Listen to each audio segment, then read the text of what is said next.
حتى الثوره الشرعيه. 3 سوايع ونص 3 سوايع ونص انت تفرق. اون بو تروفي لي تيكست اللي كاتب ياسين وين نلقاوهم؟ شو تلاقيت مع وليدو كاتب امازيغ، عاود لاباليس، عاود محمد لاباليس، وعاود امين عبد القادر، وعاود كاهنه راهي كاينه. صار كوني انا من مدينه بالعباس والفخر العظيم اني انا الوحيده في ثانويه الفنون في المعهد العالي. وهو عرض الحارس اللي مازال يلتعب بعد 9 سنوات، عاودنا ورجعنا له وان شاء الله ثاني يكون ممتد.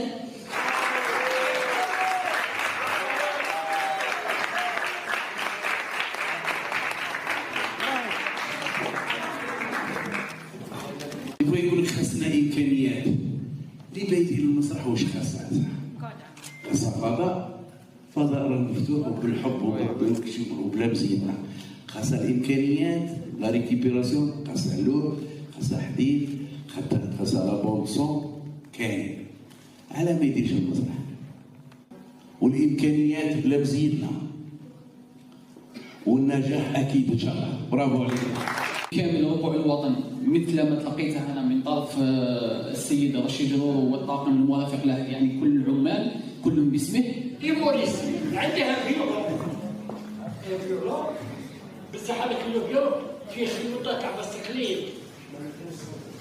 يعطيكم الصحة، شكرا. هذا إهداء من السيد جرور رشيد مدير مسرح سيدي بالعباس. بسم الله الرحمن الرحيم. في هذه الأمسية كان شرف كبير لمسرح سيدي بالعباس أن ينفتح ويستضيف طلبة المعهد العالي لمهن فنون العرض الجزائر العاصمة في إطار زيارة بيداغوجية تقنية وفنية.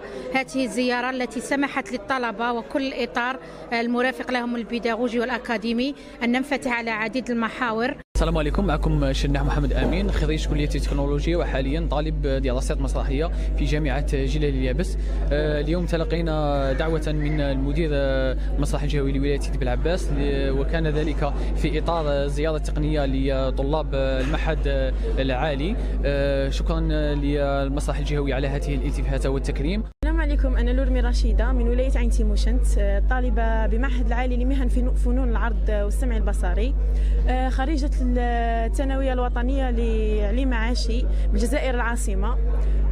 كانت اليوم الزيارة البيداغوجية مع أستاذ جاب الله حمزة لمادة السينوغرافيا، كانت زيارة جيدة. أنا بشرى الأحمر من ولاية سيدي بالعباس، دارسة في البيولوجي تخصص علوم التغذية.